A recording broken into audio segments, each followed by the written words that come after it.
Come on, let's give our men a hand as they have come and blessed us.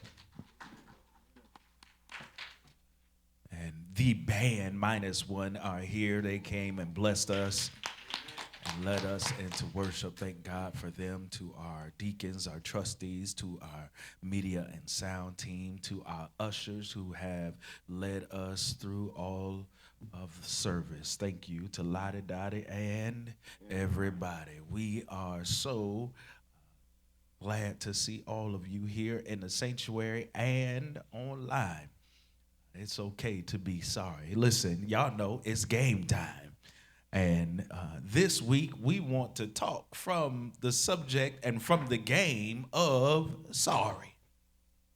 I don't know if you guys have ever played sorry, if you guys have ever had an opportunity to play this game. This game is very, very fun.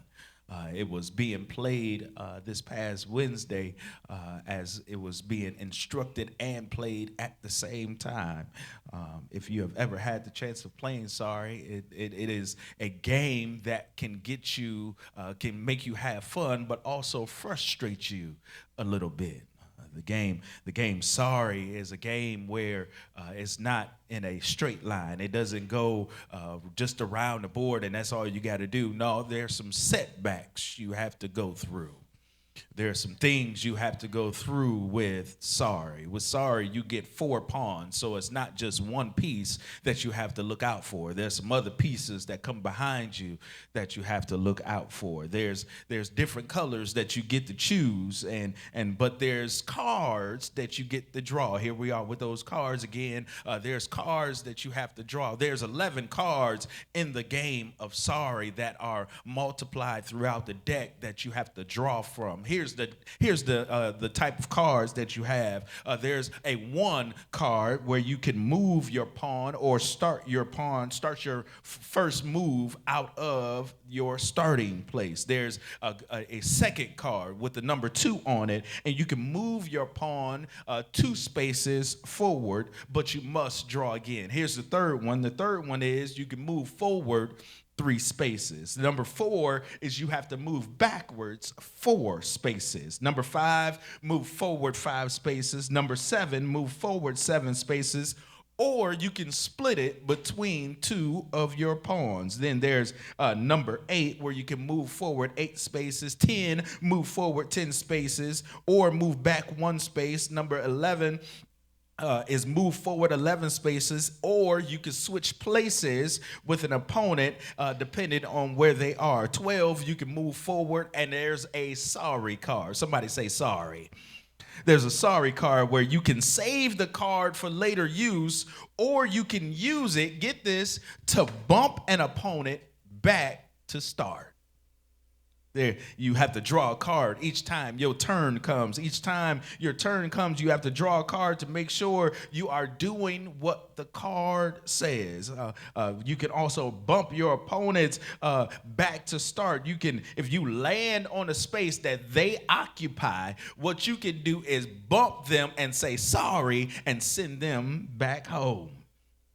Send them back to the start space. But here's the crazy part. The crazy part is, in order to win sorry, you have to get all of your pawns, all of your pieces, to a home space. No matter what, in order to win, all 4 of your pawns, all 4 of your pieces have to get back to home space. Other players will try and bump you back to start. Other players will try and knock you off of your game. However, what you have to do is you have to get all of your pawns back to home. Why the game is named sorry, because of the times and the amount of times you have to apologize, because you can bump your opponent back to the start where they began. No matter how you say sorry, it doesn't change the outcome of what happens in the game. Truth of the matter is, if we can all be honest, we all have felt like we have been sent back to the beginning sometime. like we're starting all over. Here we are trying to do our best to make things work. Here we are doing what we can with what we have. And just when we feel we have a handle on things, just when we feel like things are starting to come together, something happens that has us feeling like we are bumped back to start. We are back to the drawing board. We are back to square one. But the one thing that we hear people say when we explain to them what we got going on is, "I'm sorry. I'm sorry that happened to you. I'm sorry you're going through that. I'm sorry that you have to deal with that." And here we are going through all the stuff we're going through, and all we hear is sorry. Venture with me, if you will, as we go through and look into the book of Exodus, where we find our guy named Moses. Moses has heard his fair share of sorry in his life. Moses was born into a slavery family, was destined to die just because he was born a male. His mother, being a protective woman, made the decision that it would be better to trust the Lord with Moses than to see his life never begin. Can't you see her getting the basket together, making the basket so that she can place him in the basket to send him down the river?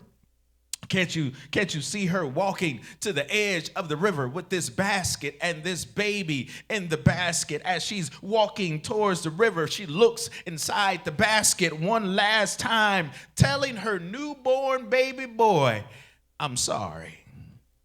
Found by Pharaoh's daughter, and while Moses' sister had looked on, she goes to get his mother, their mother, to bring him to her, and so she could nurse him. And while Moses was nursed by his mother, he was also raised as an Egyptian. Moses is here again, not being treated totally as an Egyptian because he's not of Egyptian blood. Hearing that word sorry, now that he's living in the palace, he can't even get to do all the stuff that the Egyptian royalty would do because he's not Egyptian. Because he could not fully participate as an Egyptian. So now he's hearing sorry, while also not being accepted by his own people because he was born into poverty and raised in a palace. And now he's trying to intermingle with both sides, and his own people don't even want to accept him because of where he was raised. Moses trying to fit in somewhere, but can't find a place nowhere. All he has heard all his life is sorry. Sorry, you can't be here. Sorry, you can't be there. Sorry, no, you can't do that. Sorry, no, you can't do this. I just believe while the word sorry can be emphatically and sincerely meant, it still doesn't change the situation. It still doesn't change the hurt that it feels that comes from the situation. It doesn't change the problem. And sometimes you just get tired of hearing sorry. But what happens when sorry produces your purpose? What happens when sorry moves you into your divine moment? What happens when sorry takes you to where God needs you to be instead of where you were? I mean, let's look at Moses. Moses was tired of being told sorry, tired of not fitting in, and now Moses is at a point where he's faced with a decision as he sees an Egyptian harassing a Hebrew, one of his own people. He decides to step in and kills the Egyptian, thinking he was protecting his own people. And his very thing he thought he did right is used against him by the very people he was protecting.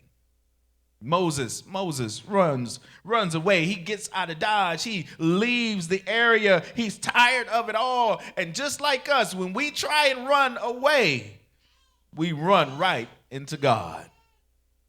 Even though years had passed by, Pharaoh had passed away while Moses was out tending sheep. He runs into a burning bush. Y'all know the story of the burning bush. Intrigued, Moses goes to see why this bush is on fire but not actually burning up. God speaks to him, tells him, take your sandals off, take your J's off. You're standing on holy ground. Then he says to him, Moses, listen, I need you to go back home. Moses, I need you to go and talk to Pharaoh and talk to him and tell him to release my people. In essence, like the game, sorry, I'm bumping you back home where you came. Moses thought he was safe. Moses thought he was done with Midian and the Egyptians. Moses thought that he had it all figured out. Moses thought he was good. He had land. Moses had a wife, and now Moses had some children. Moses had a good paying job. And Moses was on his way to living a happy life. And then he runs smack dab into God. I'm not sure about you, but sometimes it seems as if God allows us to get comfortable before he decides to turn everything upside down. God allows us to get to a place of where we feel we've made it before he decides to take our life and flip it right in front of us. Before he decides to allow us to get so comfortable, he takes our life and he throws a wrench into it. He allows us to get to a spot where it seems we are close to the finish line. And then he takes all that you've done, all that you have accomplished, and all that you have made right. And it's also like God is saying, I'm sorry, but I got something for you to do. I'm sorry. I know you got comfortable. I know I seen you. You was relaxing and parlaying and chilling. But listen, I need you to go and do something for me. Look, I know your money right. I know your car right, your house right. I know you got everything planned out. But listen, I need you to do something for me. He said, I got something for you to do. God pulls Moses' sorry card, bumps him back home, and tells him he has to go back to the place where it all started. Moses was out there by himself before any of this happened. Moses was just by himself. It was just Moses. He had to only worry about himself. That's it. But now Moses has to go back home, but now he has a wife, he has children, and he has some land. Moses is no longer by himself. Now he has a family he has to watch after. And it was different when you was out there by yourself. But now you got some responsibility. Now you got some stuff on you. Now you got some stuff that you got to take care of before you could just go back out there all willy-nilly and crazy and stuff. Now you got to rethink some things before you do it. People are counting on you. They need you to be there. And here Moses is talking with the presence of God, being told he has to leave his comfortable place and go back to where it all started. Don't miss it. Don't miss it. Let me help you out. Moses is comfortable, just like some of y'all are in the pews right now. He's comfortable. And just when he got comfortable, God comes and turns his life upside down and tells him, go back home. This is what Moses learns, and I hope we learn it too in this time that we go through. This is what Moses learns. Moses learns what displacement and purpose is. Displacement and purpose. It is essential to understand the gravity of God's command to Moses. The prophet was instructed to leave behind everything that was familiar and secure. And the prophet was instructed to leave behind all that he knew from his life now to go back to his former life. He was asked to confront those things from his past, face Pharaoh, and become the vessel through which God would display his miraculous power. For Moses, and for some of us, it is a profound moment of reckoning. It's almost like God won't relinquish comfort for us for the sake of his divine purpose. And sorry, players must navigate the board with unpredictability. Progress toward home can be abruptly changed by a card that sends your pawns, my pawns, our pawns back to the starting space where we started. But the disappointment is not for us to just get upset about, especially when we have traveled so far. For you, it may be the moment you have to disrupt what you feel is normal. The moment you have to take what you have built and leave it behind to go where God has called you. The moment where you have to come to grips that your displacement in life is for the purpose in your life. We can get so caught up in what we are leaving behind that we fail to see what God is bringing us to.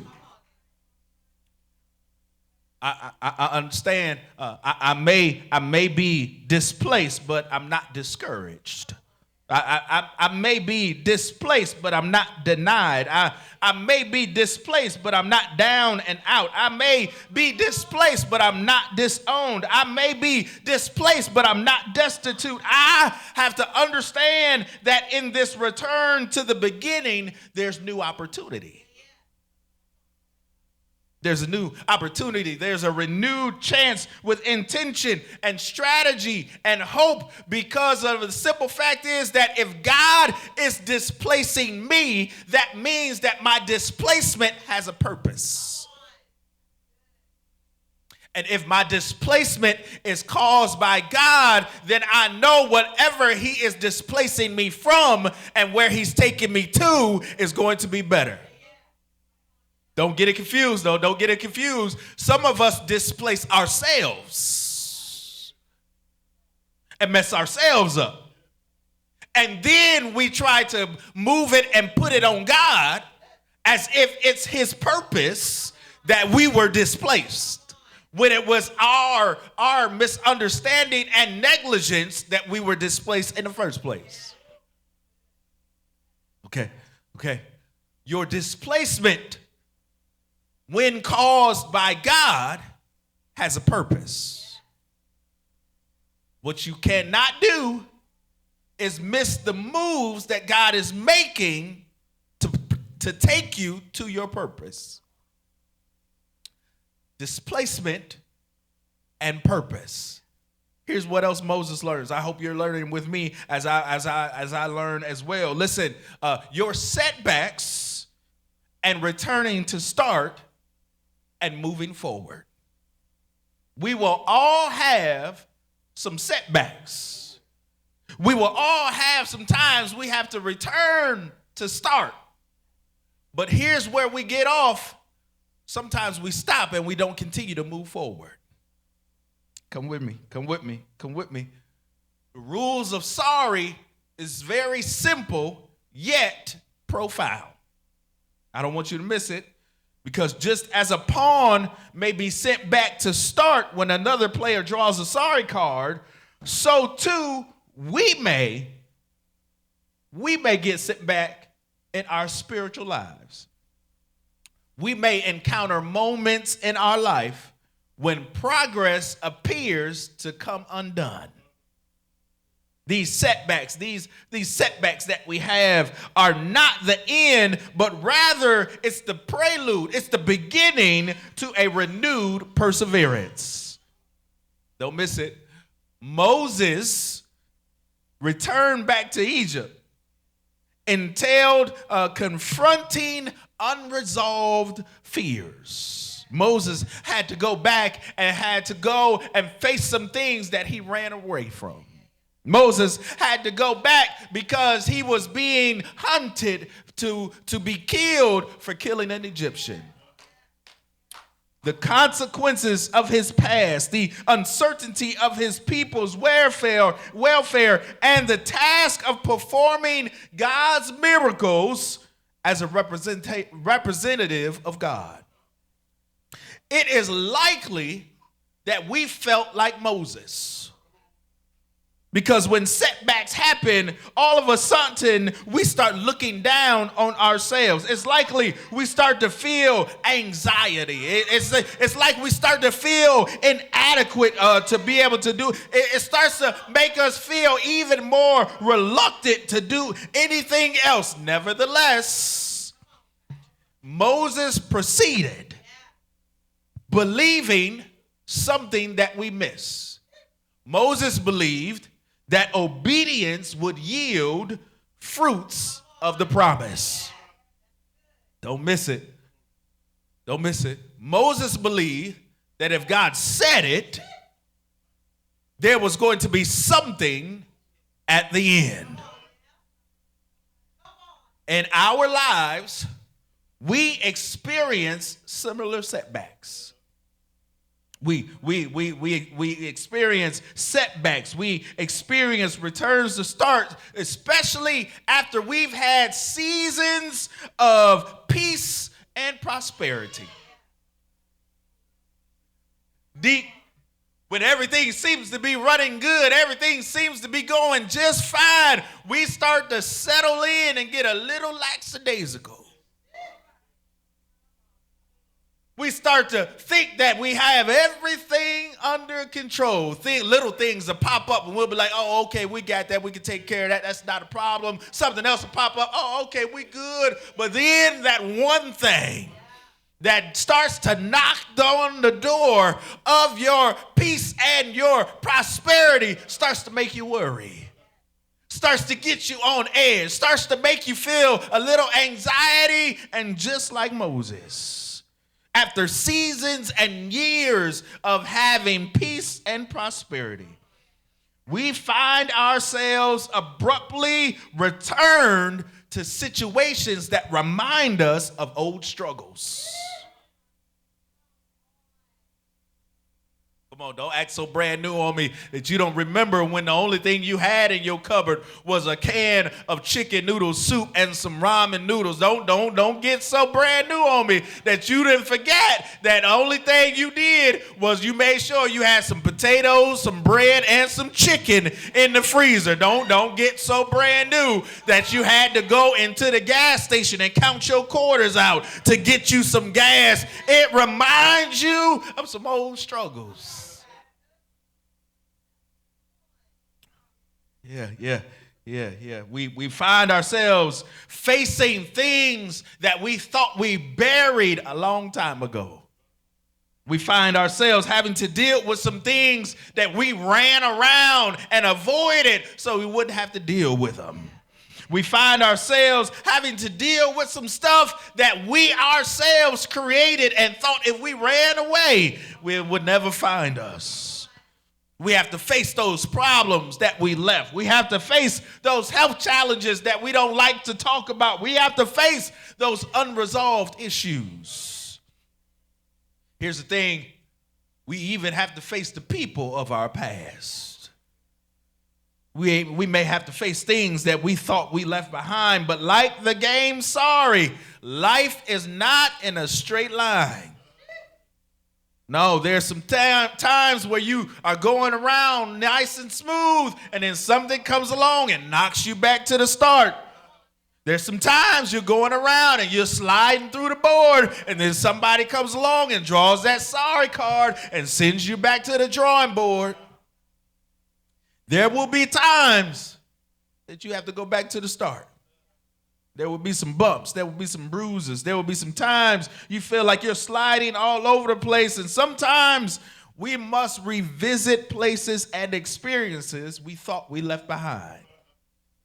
But Don't stop reading. Listen, I always try and tell people whenever you're reading the Bible, make sure if you're focusing on one verse, make sure you read the chapter before and the chapter after, because we're in chapter 4. But if you go to chapter 3 and go to verse 12, you'll see these words where God is talking to Moses and giving him instruction about what he needs him to do. This is what God says. God gives him all these instructions, and then he tells him, I will be with you. I thought that would go over a little bit better. I thought that would help somebody along the way. Listen, out of all the stuff you've been through, you done been knocked down, you done been set back, you done had to deal with some stuff and some folk in your life, and you still deal with them now. And you're still having to go through all the hell in your life, and you forget those words that God told you, I will be with you. You think you got to deal with all this stuff by yourself. No, I will be with you. Don't mess what Moses did. Moses gave all kind of excuses. God, send somebody else. God, I'm not the right person for the job. God, I still drink a little bit. God, I still smoke a little. God, I can't do it. I will be with you. All because even though there's some setbacks and return to starts, you still got to keep moving forward. I'm sorry. This last thing that we see that Moses learns, there's more, but this is one of the things that I wanted to point out to you. Here it is, because it seems like sometimes when we get into some situations, we have an issue with doing this. This is what we have an issue with doing. When situations come and we have to return back to start, we have an issue with responding to setbacks with faith.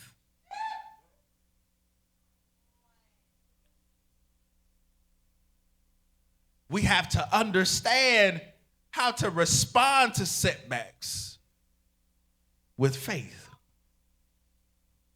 Well, Pastor, what's the lesson for us? I'm glad you asked. Y'all such a good class. It is that setbacks, while are disheartening, are essential parts of your journey toward wholeness and purpose. Don't miss it. God does not call us to remain in comfort indefinitely. God does not call us to stay comfortable and in our house, laying on our couch, watching Hulu and Netflix indefinitely. God does not call us to be in that place where we think we got it all figured out indefinitely. No, God tells us and invites us to step forward in our situations in faith. Here's how we do it. We have to step in faith, trusting that each return to start is a sacred opportunity for growth and transformation. Don't miss what I just said. I promise you, I'm just trying to help you. Each moment, this is the way you should look at it. Each moment, something comes back, a setback comes up, or you get returned back to start. You have to understand and focus your eyes. This is a sacred, not secret, sacred opportunity for growth and transformation. What does that mean, Pastor? That means that this is a place where you have to get down like Moses did. Take your shoes off and get right with God so that you can be able to see where he's taking you. Because a lot of times we'll step into the presence of God with headphones on.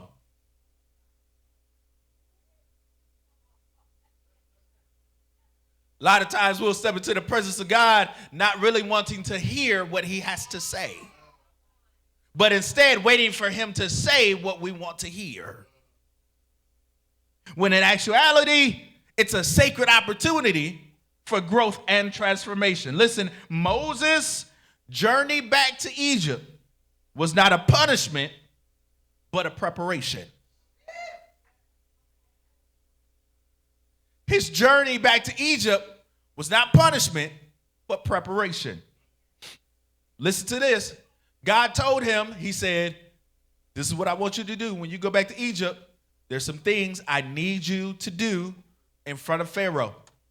I need you to perform these miracles. One, he said, I want you to take this staff, throw it down on the ground. It became a snake. He said, I want you to grab it by the tail, and it became a staff again. That was the first one. He said, if they don't listen to that one, I need you to do something else. Then he said, listen, I need you to go. Put your hand inside your cloak. Pull it out. Oh, now it's all nice and flaky and everything. Now what I need you to do, put it back in your cloak. Pull it back out. Now it's brand new. If they don't listen to the miracles I'm performing in your life, this is what I need you to do. I got something else. I need you to go get some water from the Nile River, the river where your mama put you in that basket to send you down the river. Go get a cup, take it out, pour it on the ground. It will become blood. And if by chance they don't listen to that, I still got some more, because I am God and I am with you.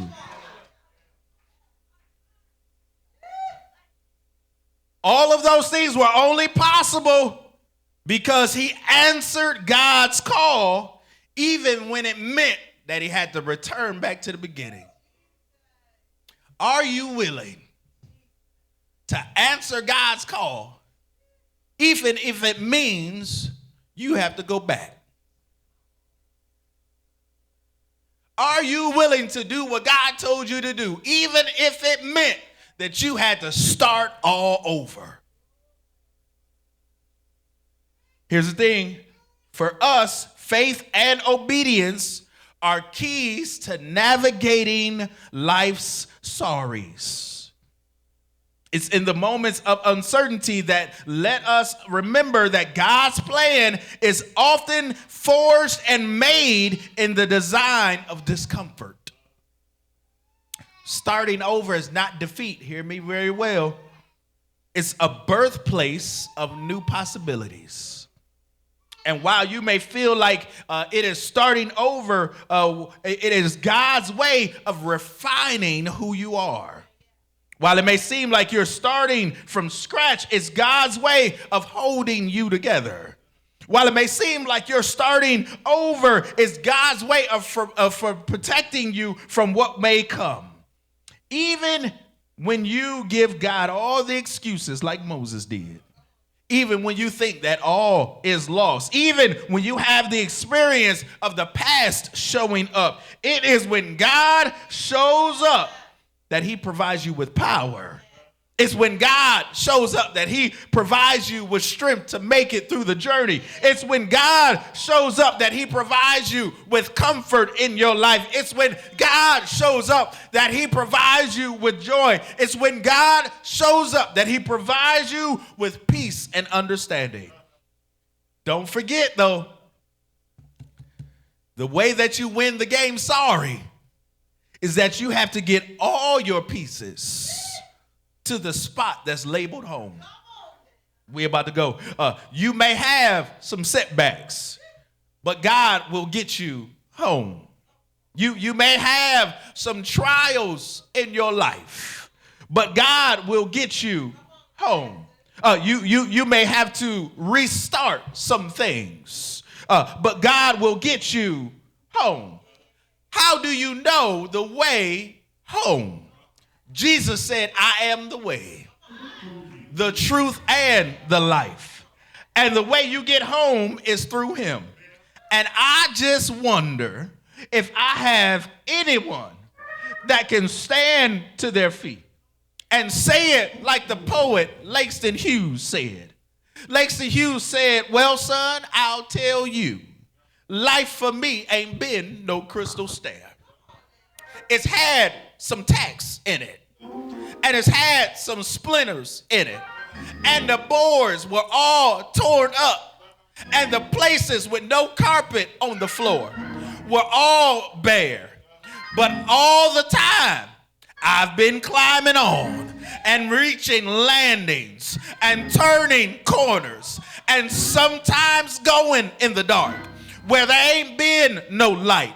So lady, so man, boy and girl, don't you turn back. Don't you sit down on the steps because you find it's kind of hard to keep going.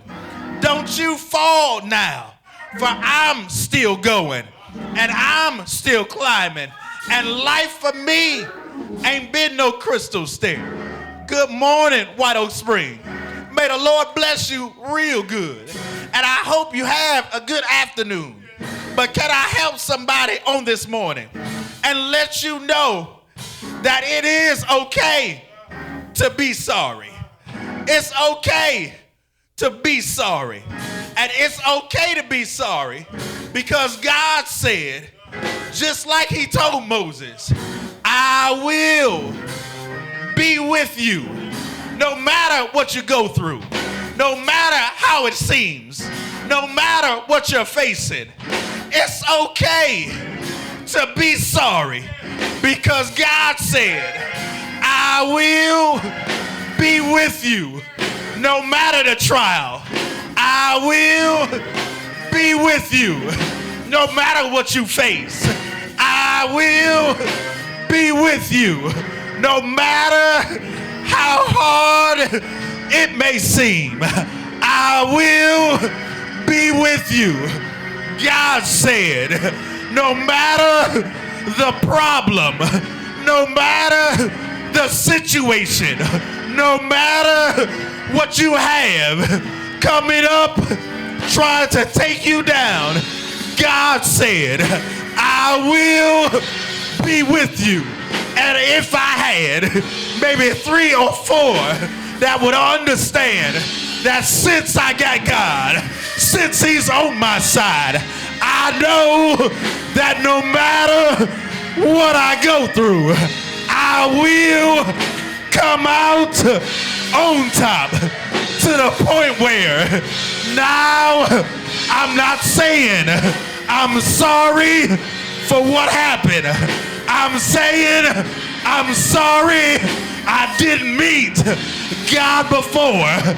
I'm sorry that I didn't do what he told me to do. I'm sorry that I didn't do where he told me to go. I'm sorry that I didn't do it. But thanks be unto God, he keeps on blessing me. Even when I turn my back, he keeps on blessing me. Even when I close my ears, he keeps on blessing me. So it's okay to be sorry. It's okay to feel sorry. It's okay to look sorry. I know God has a better plan than I could ever think of. So God, I'm sorry. God, I'm sorry. God, thank you for keeping me.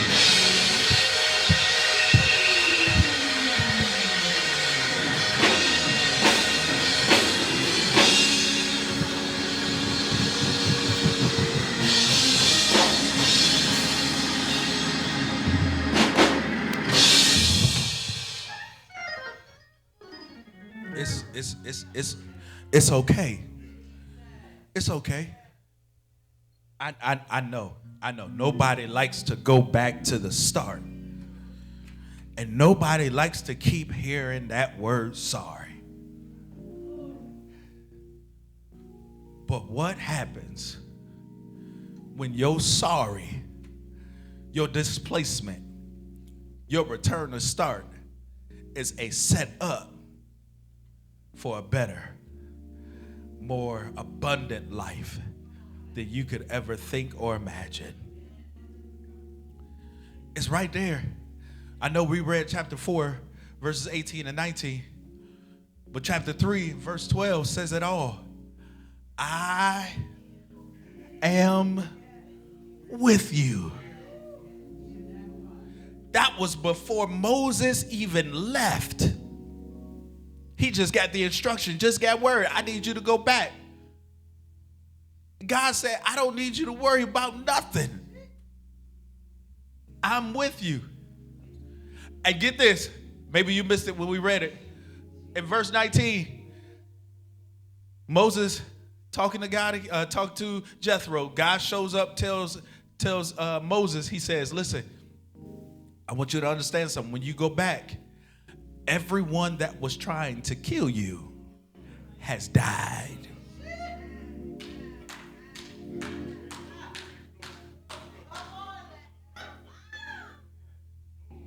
Whew. Listen, we're so worried about going back to the place of start. Well, we don't even realize God has already cleared out everything that you worried about. Everybody that was trying to kill Moses had died. So the only thing that he had to do was go back and do what God told him to. Here's my word for you. Go back and do what God told you to do.